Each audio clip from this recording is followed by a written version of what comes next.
சிலந்தி இருக்கா? இந்த பகிர் உண்மையை உடனே பாருங்க. என்னென்னு சொல்லி பார்த்தீங்கன்னா, நம்மளுடைய வீடுகளில் தினமும் எத்தனையோ விதமான சிறு பூச்சிகளை நாம் சாதாரணமாக பார்த்துருக்கிறோம். அவற்றில் பலரையும் மிக எளிதாக பயமுறுத்தக்கூடிய ஒரு உயிரினம் தான் 8 கால்களை கொண்ட சிலந்தியாக இருக்கிறது. இவற்றை பார்த்த உடனே பார்த்தீங்கன்னா, பலரும் பயந்து போய் அவற்றை உடனடியாக அடிக்க துடிப்பார்கள். ஆனால் நாம் நினைப்பது போல அவை அனைத்தும் மனிதர்களுக்கு ஆபத்தை விளைவிக்கக்கூடிய கொடிய உயிரினங்கள் கிடையாது. அதுதான் பலருக்கும் தெரியாத ஒரு விஷயமாக இருக்கிறது. நமது தமிழ்நாட்டை பொறுத்தவரை பார்த்தீங்கன்னா, வீடுகளில் வசிக்கக்கூடிய பெரும்பாலான சிலந்திகளுக்கு மனிதர்களை தீவிரமாக தாக்கும் அளவிற்கான வீரியமான கொடிய விஷம் எதுவுமே இருப்பதில்லை. இவை இயற்கையாகவே நமது சுற்றுப்புறத்திற்கு பல நல்ல நன்மைகளை தொடர்ந்து செய்கிறதா. குறிப்பாக நமது சுற்றுப்புறங்களில் தொல்லை கொடுக்கக்கூடிய கொசுக்கள் மற்றது கரையான்களை இவை வலை விரித்து வேட்டையாடி உண்கிறதா. இதனால் பார்த்தீங்கன்னா, ஒரு சிறந்த இயற்கை பூச்சிக்கொல்லியாக இவை நமது வீடுகளில் மிகவும் அமைதியாக செயல்படுகின்றனே சொல்லலாம். நமது பகுதிகளில் பொதுவாக ஓநாய் சிலந்தி, குதிக்கும் சிலந்தி, இது போன்ற பல்வேறு உயிரினங்களை நாம் அதிக அளவில் பார்க்கலாம். இவை பார்க்கறதுக்கு பார்த்தீங்கன்னா சற்று பயமாக இருந்தாலும் கூட மனிதர்களை கண்டால் பயந்து ஓடிவிடும் சுபாவம் கொண்டவையினே சொல்லலாம். குறிப்பாக பார்த்தீங்கன்னா, டாட்டி லாங் லெக்ஸ் என்ற ஒரு சிலந்தியின் கால்கள் மிக நீளமாக இருக்கும். ஆனால் அவற்றால் பார்த்தீங்கன்னா நமக்கு எந்த ஆபத்துமே இல்லையா. பொதுவாக ஒரு வீட்டில் சிலந்தி தற்பாதுகாப்பிற்காக மட்டுமே மனிதர்களை தவறாக நினைச்சு கடக்க முற்படும்.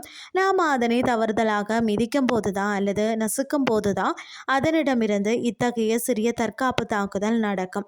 அப்படி அவை நம்மளை கடித்தால் கூட வெறும் லேசான வீக்கம் அல்லது சிவத்தல் போன்ற சிறு தொந்தரவுகள் மட்டும்தான் ஏற்படுமே தவிர அதனால் அதை கண்டு நாம் எப்போதுமே பெரிதாக பதற்றம் அடைய வேண்டிய ஒரு அவசியமே இல்லைன்னு தான் சொல்லணும்.